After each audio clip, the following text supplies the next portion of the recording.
Dear students, today we will solve question number 3 of exercise 3.2 from the pair of linear equations for the following problems and find their solution by substitution method. पहला है the difference between two number is 26 है. दो number के बीच का जो अंतर है, ठीक है, कितना है 26 है. And one number is 3 times the other. एक नंबर दूसरे का 3 टाइम्स है, 3 गुना है. Find them. देखो बच्चों, दो नंबर है, एक नंबर जो है दूसरे का 3 टाइम्स है और the difference between two number, दो नंबर के बीच का जो अंतर है वो कितना है 26 है. हमको x और y की वैल्यू निकालना है सब्स्टिट्यूशन मेथड से. तो चलिए, let one number be x and the other number या second number the other number be y मान लीजिए. क्लियर है? तो here you are given the difference between two number. दो नंबर का जो अंतर है, दो नंबर का जो अंतर है वो कितना है 26 है. यहाँ पे ध्यान दीजिएगा, द डिफरेंस ये बिटवीन का सिंबल है. The difference between two number is 26 है. तो मान लीजिए अगर बड़ा नंबर हम y मान रहे हैं और छोटा नंबर x मान रहे हैं, ठीक है, क्योंकि x के बाद क्या आता है, y आता है. तो let the greater number be y and the smaller number be x. तो according to problem the difference between two number, difference बोले तो माइनस, यानी y minus x is equal to 26 है. अगर बच्चों आपको ये लैंग्वेज समझ में आ जाएगी तो आप इसको मैथमेटिकल एक्सप्रेशन में कन्वर्ट कर देंगे. ये एक नंबर. उसके बाद राइटर बोल रहा है कि one number is 3 times the other. एक नंबर जो है दूसरे का क्या है 3 टाइम्स है. यानी गिवन दैट, ये गिवन है, given that y is equal to 3x. एक नंबर जो है दूसरे का क्या है 3 टाइम्स. याद रखिएगा, अगर 3 टाइम्स से राइटर बोल रहा है तो इसका मतलब है 3 गुना. 3 गुना 3 टाइम्स यानी 3 से जो भी नंबर ले रहे हैं उसका मल्टीप्लाई कर दीजिए. यहाँ पे x y z जो भी हो सकता है. तो y is equal to 3x, ये जो है इसका 3 टाइम्स है. कंफर्म हो गया? तो अब सब्स्टिट्यूशन मेथड है, तो y की वैल्यू इसमें एक में सब्स्टिट्यूट कर दीजिए. सब्स्टिट्यूटिंग या putting the value of y from second in 1. Clear? तो y माइनस एक्स है तो क्या हो जाएगा 3x minus x is equal to 26. 3x minus x will be what 2x is equal to 26. So this will give x will be 26 by 2 equals 13. y की value क्या मिली 13 मिली. अब x की value क्या मिली 13 मिली.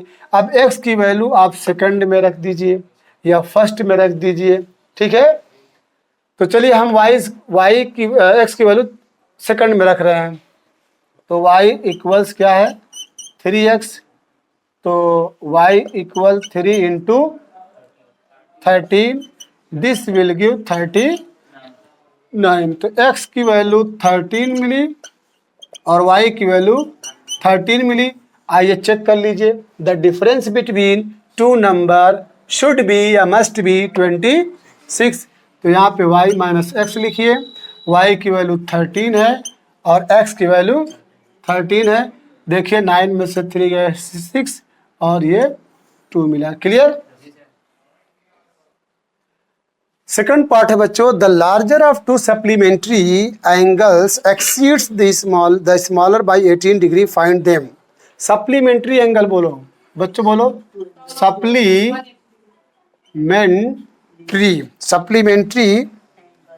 एंगल। सप्लीमेंट्री एंगल किसको कहते हैं? ठीक है, sum of two angles equal 180 degree. Clear है? दो एंगल का सम 180 डिग्री होना चाहिए। और कॉम्प्लीमेंट्री एंगल किसको कहते हैं? Sum of two angles should be 90 degree. दो एंगल का सम 90 डिग्री होना चाहिए। क्लियर है? तो यहाँ पे राइटर बोला the larger of two supplementary angle, दो सप्लीमेंट्री एंगल है, उन दो सप्लीमेंट्री एंगल में जो सबसे बड़ा है, ठीक है, वो जो है छोटे एंगल से 18 ज्यादा है। तो फाइंड देम। तो चलिए, let smaller angle of supplementary angle be x degree. ठीक है, हमने सप्लीमेंट्री एंगल का जो छोटा वाला एंगल है उसको क्या माना? x माना। एंड लार्जर माने बड़ा, larger angle of supplementary be y degree. Confirm? तो ATQ अकॉर्डिंग टू क्वेश्चन कह रहा है कि द लार्जर एंगल, ठीक है, the larger of two supplementary angle, exceed माने क्या होता है? एक्सीड माने बढ़ना, एक्सीड माने बढ़ना। तो यहाँ पे जो दिया है angle y degree equal angle x degree plus कितना बढ़ रहा है? 18 डिग्री। क्लियर है? ये मतलब बड़ा एंगल छोटे एंगल से कितना ज्यादा है? 18 ज्यादा है। अब हम जानते हैं वी नो दैट हम जानते हैं कि angle x degree plus angle y degree equal, जल्दी बोलिए, 180 degree. It is the definition of supplementary angle. Confirm? तो मान लीजिए 1 नंबर दे दीजिए और ये आपका 2 नंबर है। तो substituting the value of y from 1 in second, यानी putting the value of y, ठीक है, y की वैल्यू 1 से उठा करके सेकंड में रखिए। तो इसको आप लिख सकते हैं, पुटिंग, लिख दे रहा हूं, putting the value of angle, बोलिए, एंगल y, ठीक है, फ्रॉम 1 इन सेकेंड। क्लियर? तो आपका ये एंगल है, तो angle x degree plus y की जगह पे क्या लिखेंगे? Angle x degree plus 18 degree equal what? 180 degree. x मिलके कितना हो जाएगा? 2x डिग्री इक्वल 18 को उधर भेज दीजिए, 180 माइनस 18 इक्वल 162 डिग्री। तो angle x will be what? 162 by 281 degree. क्या मिला? Angle x। अब एंगल x 81 डिग्री है, इसकी वैल्यू आप इसमें रख दीजिए 1 में। ठीक है, जब 1 में रखेंगे तो angle y degree equal angle x degree plus 18 है, तो इक्वल x की वैल्यू कितनी आई? 81 डिग्री प्लस 18 डिग्री इक्वल, जल्दी बोलिए, 99 डिग्री। क्लियर है? नो, हाँ सही, क्लियर। तो यहाँ पे आपको मिला एंगल x डिग्री जो छोटा माने थे उसकी value 81 degree, angle y degree जो बड़ा था वो किसकी वैल्यू आई? 99 डिग्री। चेक करना है तो दोनों को ऐड कर दीजिए, 180 डिग्री आ गया। इसका मतलब आपका सोल्यूशन सही है।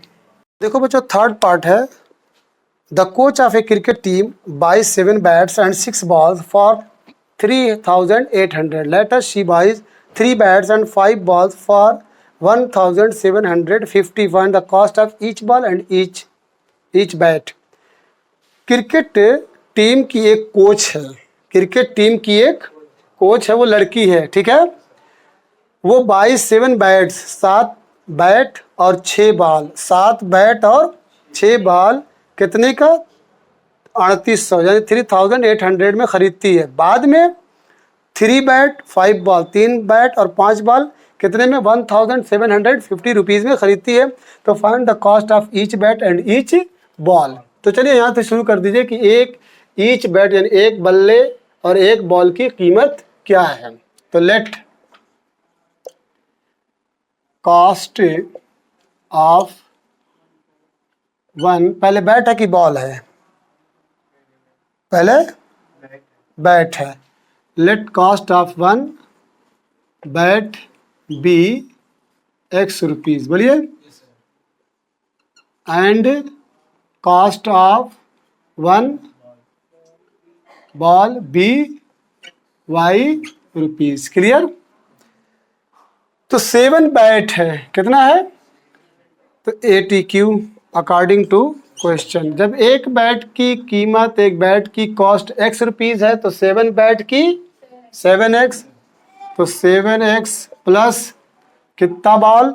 6 बॉल, 6y इक्वल, ठीक है, 3800, एक नंबर।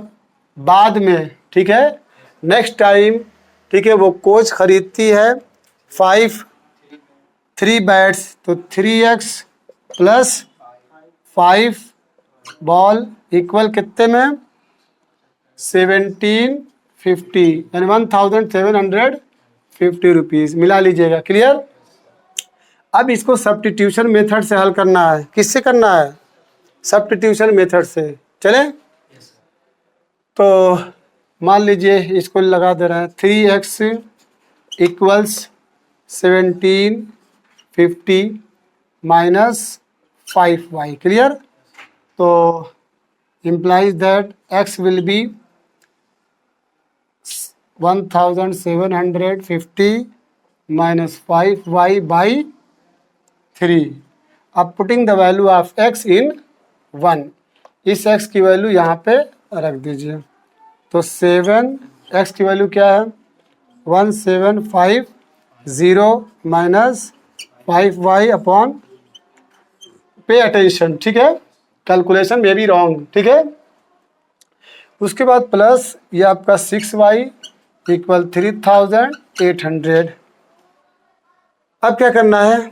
ठीक है, अब ये 7 से आप मल्टीप्लाई कर दीजिए क्योंकि कोई कैंसिल होने वाला नहीं। Imply that 70,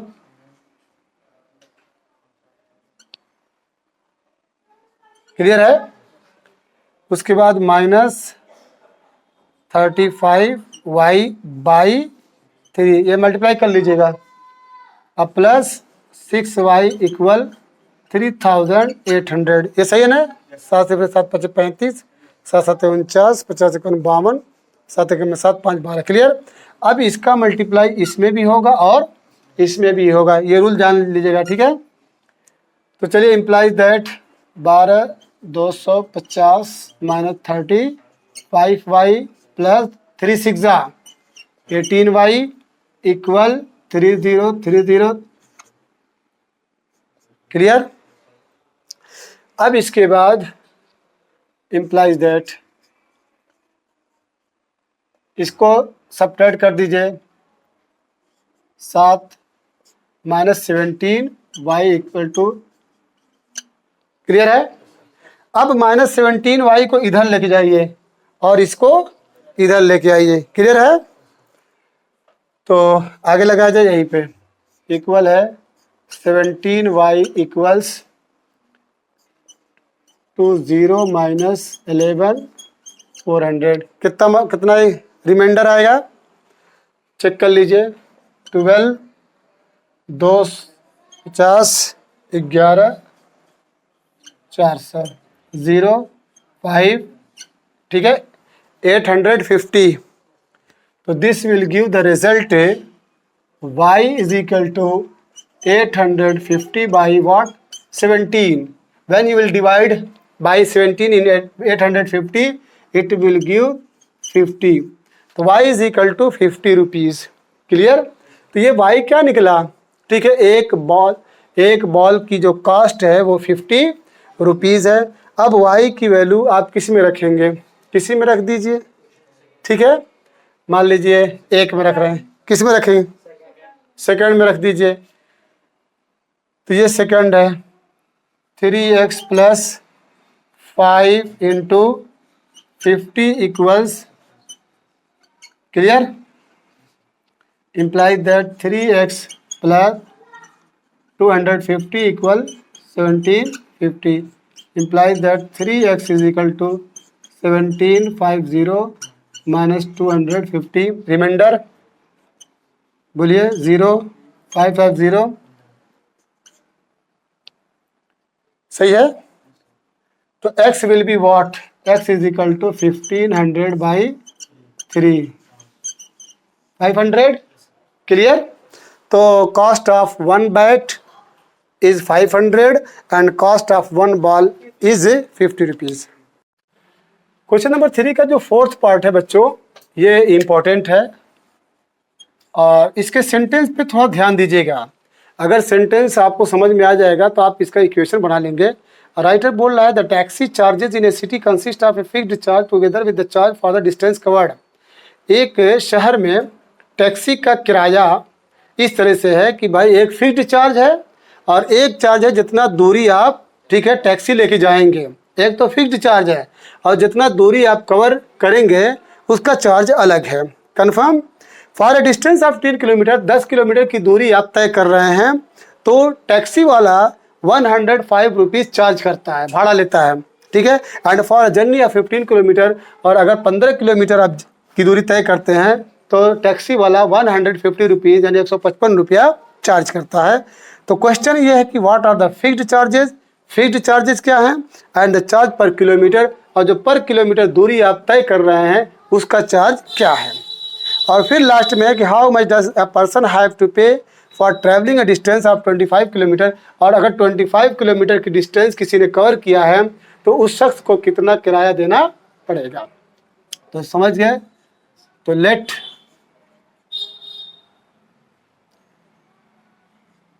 the fixed charge, let the fixed charge be x rupees, clear, and the charge per kilometer, and the charge per kilo, समझ जाएंगे, per kilometre be y rupees, clear. हमने फिक्स्ड चार्ज को माना कितना है x और उसको कितना माना वाई रुपीज़, क्लियर है। For a distance of 10 kilometre, 10 kilometre की दूरी, 80 एक्स प्लस 10y इक्वल्स कितना देना पड़ रहा है 150, एक नंबर। और 15 किलोमीटर के लिए x plus 15y is equal to 155। इसी दोनों को सॉल्व कर देना है, ठीक है। एलिमिनेशन से सॉल्व कर दो, है कि नहीं। सब्स्टिट्यूशन तो समझ चुके हैं, एलिमिनेशन मेथड। तो ये माइनस माइनस और ये कैंसल, कितना रिमाइंडर बचेगा -5y इक्वल कितना, इसमें से 155 है 0 और ये 5 लेकिन माइनस में, दोनों तरफ से माइनस कैंसिल कर दीजिए। तो this will give y is equal to 50/5 10, कितना मिला, क्लियर है ना, चेक कर लीजिएगा। अब उसके बाद putting the value of y किसी में रख दीजिए, इन 1 में रख दीजिए। तो x plus 10y is equal to 105। तो y की वैल्यू कितनी है 10 इंटू 10 इज इक्वल टू 100। क्यों खामोश हो गए, बोलो यस या नो बोलो। x plus 10 × 100 equal 105, this will give x is equal to 105 minus 100, 5. implies that x is equal to 5. It means the fixed charge is 5 rupees and the charge per kilometer is 10 rupees.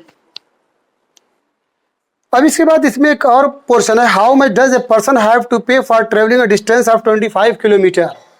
25 kilometre बच्चों, 25 kilometre, it means x plus 25y. ये भी तो रखना पड़ेगा क्योंकि ये fixed charge है. तो x की वैल्यू आपके पास 5 है, ये 25 into 10, this will give 5 plus ये कितना हो जाएगा 250 और रिजल्ट इसका 255 रुपीज़. इट मीन्स अगर आप 25 किलोमीटर की दूरी तय कर रहे हैं उस टैक्सी से तो यू विल हैव टू पे 255 रुपीज़. क्वेश्चन नंबर 3 का फोर्थ पार्ट है. ये समझ लीजिए कि एग्जाम में 5 ये वेरी वेरी इंपॉर्टेंट है, ये एग्जाम में ज़रूर आएगा. ठीक है. A fraction becomes 9/11. एक फ्रैक्शन जो है 9/11 बन जाता है if 2 is added to both the numerator and denominator. अगर दो आप नंबरेटर और डिनोमिनेटर में जोड़ते हैं. एक जो है भिन्न जो है 9/11 बन जाती है. कब? जब नंबरेटर यानी अंश में और डिनोमिनेटर यानी हर में 2 जोड़ते हैं. उसके बाद राइटर बोल रहा है कि if 3 is added to both the numerator and denominator it becomes 5/6.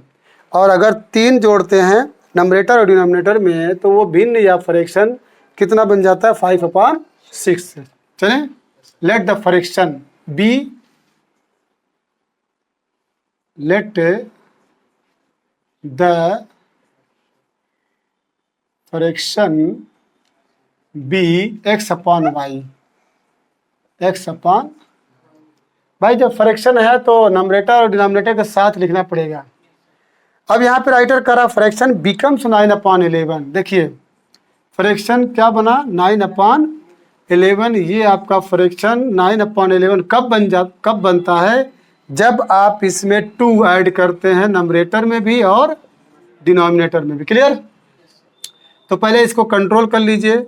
11 का मल्टीप्लाई इसमें करेंगे और 9 का मल्टीप्लाई, तो 11x plus 2 equals 9y plus 2. तो implies that 11x plus 22 equal 9y plus 18. This will give 11x minus, इसको इधर लेके आइए, 9y 18 यहीं रहने दीजिए, 22 को उधर भेज दीजिए, 18 minus 22. This will give 11x minus 9y equal what -4. Confirm. इसको 1 नंबर दे दीजिए. उसके बाद if 3 is added to both the numerator and denominator x/y, यही फ्रैक्शन है. इसमें राइटर बोल रहा अगर 3 ऐड कर रहे हैं इसके नंबरेटर में और डिनोमिनेटर में, ठीक है, तो इट बिकम्स 5/6. ये क्या बन जा रहा है 5/, क्लियर है? 3 is added to numerator and denominator, the fraction becomes 5/6. तो फ्रैक्शन 5/6 बन जाता है. अब क्या करें, 6 का मल्टीप्लाई इसमें और 5 का मल्टीप्लाई इसमें कर दीजिए. तो this will give 6x plus 3 equals 5y plus 3. implies that 6x plus 18 equal 5y plus 15. अब इसके बाद implies that 6x minus 5y equal, उधर 18 जाएगा तो क्या हो जाएगा -3. हम डायरेक्ट कर दीजिए, समझ में आ गया? इसको 2 नंबर दे दीजिए. अगर सब्स्टिट्यूशन मेथड से करना चाहते हैं तो चलिए किससे करें बोलिए? एलिमिनेशन से मत करिए, सब्स्टिट्यूशन से कर दीजिए जैसा बोला है. तो यहाँ पे क्या हो जाएगा 6x is equal to 5y minus 3. तो x is equal to 5y minus 3/6 है. क्लियर है? चेक कर लीजिएगा 5y माइनस 3/6 है. अब x की वैल्यू यहाँ रखिए. 11 5 y minus 3 upon 6 minus 9y equals minus 4। 55 11 5 से 55 माइनस 33 अपॉन 6 का मल्टीप्लाई कर दे, डायरेक्ट कर दें तो माइनस इसमें भी मल्टीप्लाई होगा और इसमें भी 54y इक्वल 24 है। क्लियर? तो 55 और minus 54 only 5 equal minus 24 plus 33। तो this will give y equals 9। Clear है? ये y की वैल्यू मिली। अब इसके बाद x की वैल्यू यहाँ पे y के फॉर्म में है तो y की जगह रख दीजिए। तो this will give x is equal to 5 into 9 minus 3 by 6। 9 5 जा 45 implies that x is equal to 45 minus 3 by 6। तो x is equal to 42 by 6 equal 7। तो x की वैल्यू क्या आई? 7। अब आपका फ्रैक्शन क्या था? x अपॉन वाई था, तो x की जगह पे 7 और y की जगह पे 9। तो चेक कर लीजिए, देखिए 7 अपॉन 9 है। ये वेरी वेरी इंपॉर्टेंट था। अगर आपको फिर भी समझ में नहीं आया होगा तो कमेंट पे लिखिएगा, ठीक है, कि हम समझ नहीं पाए तो I will repeat again. Question number 3 का लास्ट पार्ट है, that is 6। 5 years hence the age of Jacob will be 3 times that of his son. 5 years ago Jacob's age was 7 times that of his son. What are their present ages? ठीक है। 5 years hence, hence जानते हो क्या adverb है?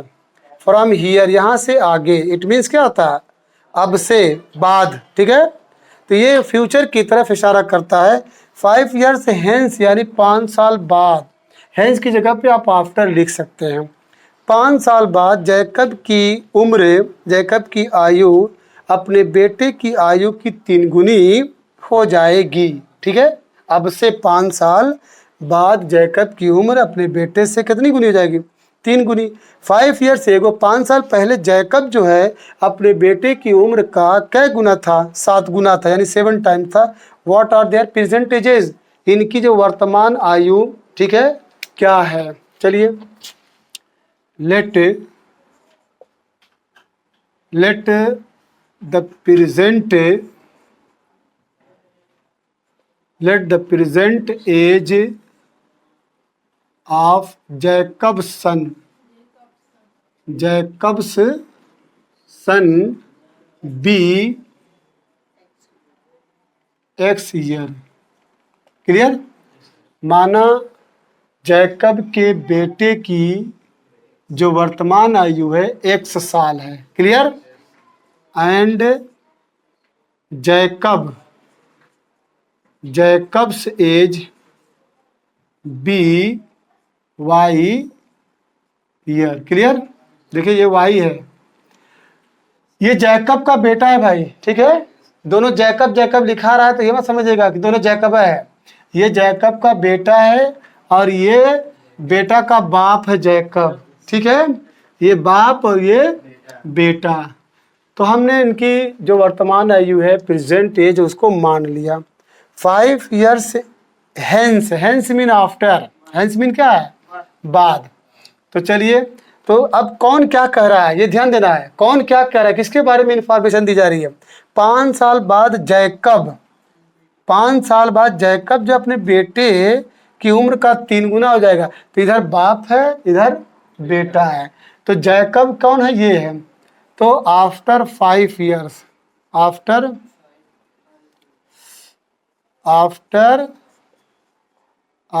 5 years, ठीक है, Jacobs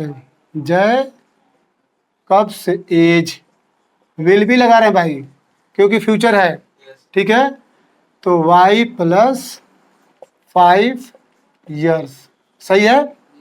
after 5 years है, यहाँ पे लिखिए क्या लिखेंगे, जैकब्स सन, ये जैकब का बेटा, ये भी तो आगे बढ़ेगा, कितना बढ़ेगा, x प्लस 5 ईयर। अब ATQ अकॉर्डिंग टू क्वेश्चन कि 5 साल बाद जैकब जो है अपने बेटे की उम्र का कै गुना, 3 गुना, 3 टाइम्स। तो x प्लस 5 इक्वल, सॉरी देख नहीं रहे आप लोग, ठीक है, सो रहे हैं, y plus 5 equal x plus 5, ये 3 टाइम्स भाई, ठीक है, ये 3। अच्छा आपका कंफ्यूजन होता होगा कि यार 3 इसमें मल्टीप्लाई करना चाहिए, ठीक है, लेकिन ऐसा इसलिए किया गया है कि ये इक्वलिटी का सिंबल है, ये कम पड़ रहा है तभी ना इसमें 3 का मल्टीप्लाई किए, तभी तो ये बराबर हो जा रहा है, वरना बड़ा तो यही है। अब इसके बाद क्या करेंगे, y plus 5 equal 3x plus 15, clear. मैं आगे बढ़ा दे रहा हूँ, y minus 3x, y minus 3x is equal to 10, 10 कैसे आया, 5 इधर गया है, 10 हो गया, एक नंबर।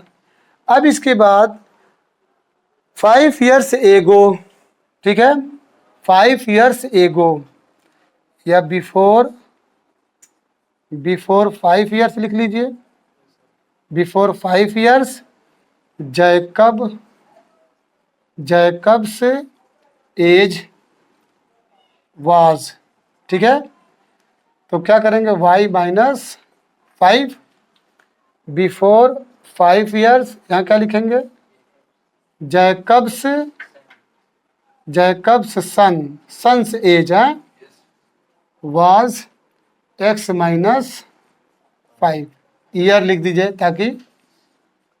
अब यहाँ पे कह रहा है कि 5 years ago Jacob's age was 7 times, Jacob कौन है, ये है ATQ का मतलब अकॉर्डिंग टू क्वेश्चन, तो y minus 5 equal x minus 5 कितना गुना था, 7 टाइम्स, सही है।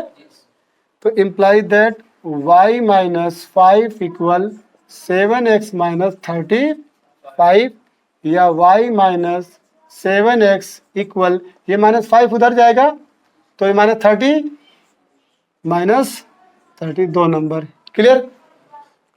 अब ये दोनों को एलिमिनेशन मेथड से सॉल्व कर दीजिए, है कि नहीं। तो y माइनस 3x इक्वल 10 और y minus 7x equal minus 30, ये माइनस, ये प्लस और ये प्लस, ये निशान खराब हो गया है, अब इसको इग्नोर कर दीजिएगा, ये कैंसल, ये पॉजिटिव या negative, 4x is equal to, ये निशान खराब, ये 40 हो गया, this implies x will be 10, ये 10 ईयर का कौन हुआ भाई, सन, यानी जैकब्स सन्स एज, ठीक है, इज 10 ईयर्स प्रेजेंटली, इस वक्त वो 10 साल का है। तो आप किसी में रख दीजिए, मान लीजिए हम इसमें रख दे रहे हैं, तो y माइनस 3 इंटू 10 इक्वल 10, तो y माइनस 30 इक्वल 10, तो this will give y is equal to 40 years. तो बच्चों बेटा 10 साल का और बाप जो है 40 साल का। तो बच्चों ये था एक्सरसाइज 3.2। अगर आपको समझ में आ गया होगा तो याद रखिएगा, इसकी प्रैक्टिस करिएगा। The more you practice the more you will learn, clear. आपका काम ही है रोज़ाना डेली पढ़ना, ठीक है। Time once lost is never come again, time which is lost forever. वक्त का एक शेर है, सुन लीजिएगा कि वक्त का हर लम्हा कहता हुआ गुजरा हमसे, क्या, वक्त का हर लम्हा कहता हुआ गुजरा हमसे, साथ चलना है तो चल, मैं तो चला जाऊंगा।